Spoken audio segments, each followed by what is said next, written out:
started as a weekend escape.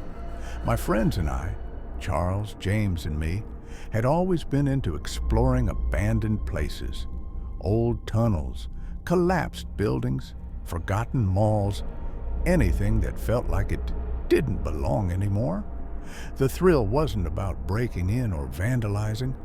It was about stepping into spaces that time had left behind, where silence pressed against your chest and each creak sounded like a whisper from the past.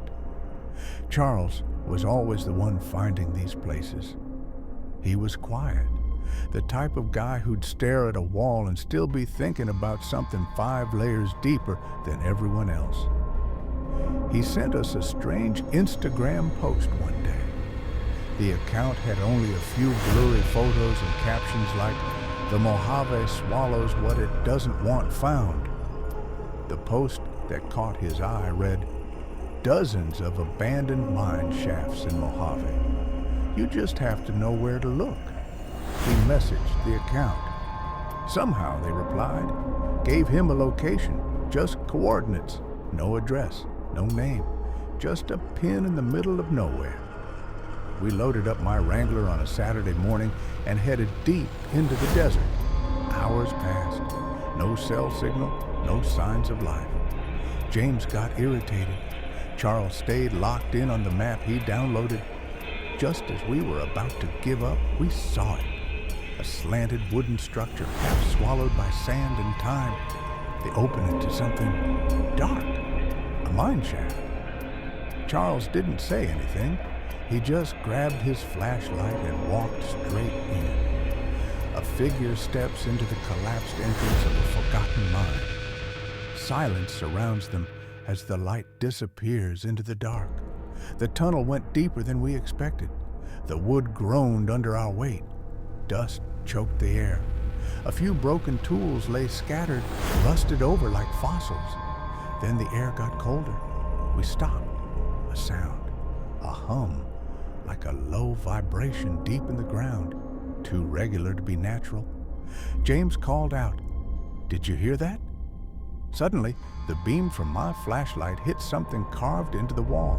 Symbols, not letters, not drawings, just shapes. They were wrong. They moved even when I held the light still. "What the hell is this?" I whispered. Charles said nothing. He stepped closer. Then his flashlight died. Total darkness swallowed us. The flashlight flickers, revealing symbols pulsing on the wall. Then darkness, absolute and complete. We panicked, trying to retrace our steps. I reached for my phone. No light, no signal. Only the sound of our breath and the hum getting louder, not in volume, but in weight. It felt like it was inside our heads. Then we heard her, a voice, soft, distant, but close. "You shouldn't be here." We spun around, light bouncing off collapsing walls and flickering reflections. But no one, only shadows shifting. Charles was gone. We shouted his name, ran deeper into the tunnel thinking we saw his silhouette turning corners, always just out of reach. Until we entered a chamber, round, smooth, unnatural. At the center was a pit, a perfectly circular hole like it had been drilled by something not human. We heard whispers coming from it, not just one, dozens, maybe more. Then Charles stepped out from behind a beam, his eyes completely black, and he smiled, but it wasn't him. James ran. I stayed frozen. "Why did you come?" It asked me, tilting its head. I couldn't move, couldn't think. The hum had turned into a pulse in my skull. Then Charles reached into the pit and pulled something out, a shape, moving, crawling. I ran. I don't remember how I found the exit, just the sound of James screaming behind me. I never saw him again. I got to the Jeep and drove until the desert ended. When I reached the nearest gas station, I was shaken, covered in dust and blood that wasn't mine. Charles's body was found a week later, 60 miles away. No signs of trauma, just wide eyes and a smile too big for his face. James was never found. And the mine? It's not on any map anymore. Check. The coordinates now point to an empty stretch of highway.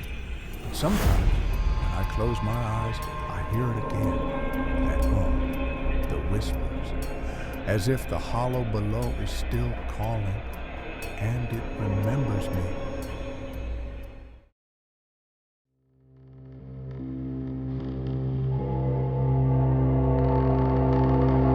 Every night at exactly 2:16 a.m., an untraceable radio signal begins to broadcast over the small coastal town of Marrow's Reach. The static is thick, filled with faint murmurs and impossibly distorted voices, like someone is screaming underwater. The radio waves slip through every device. Phones crackle with voices, televisions flicker into white noise, even car radios broadcast the eerie frequencies. No one knows who or what is sending the signal, but anyone who listens for more than a few minutes changes. Mila was a sound engineer, working late nights to fix equipment at the local radio station. Curious and stubborn, she tuned into the 216 frequency, trying to trace its source. The moment the haunting static filled the speakers, a whisper slipped through, calling her name twice before disappearing. That night, Mila's dreams were invaded by a hollow voice, a presence that pressed its cold breath against her thoughts, whispering secrets she couldn't quite understand. When she woke, the world felt brittle, colors dulled, and the heaviest silence settled around her. The next day, Mila started to vanish from photographs. People swore she was living, breathing right in front of them, but cameras and mirrors betrayed her absence. Her reflection flickered and sometimes simply wasn't there at all. At work, nearly everyone was losing themselves to the radio's cursed broadcast. Listeners became pale, glassy-eyed, repeating fragments of the signal's garbled voices. Some tried to destroy their radios, but the whispers followed them, seeped into walls, crawled through wires, waited in the dark. Desperate, Mila traced the broadcast source to a forgotten lighthouse on the cliffs outside town. The building was a ruin filled with old machines, oscillators pulsing with unnatural energy, and tangled wires feeding into a single ancient radio. Inside, a pale figure sat motionless, face hidden by a severed radio antenna protruding from its skull like a grotesque crown.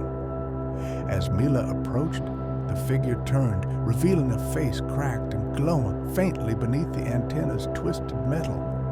The hollow eyes locked onto hers. Before she could scream, the radio signal static exploded inside her mind.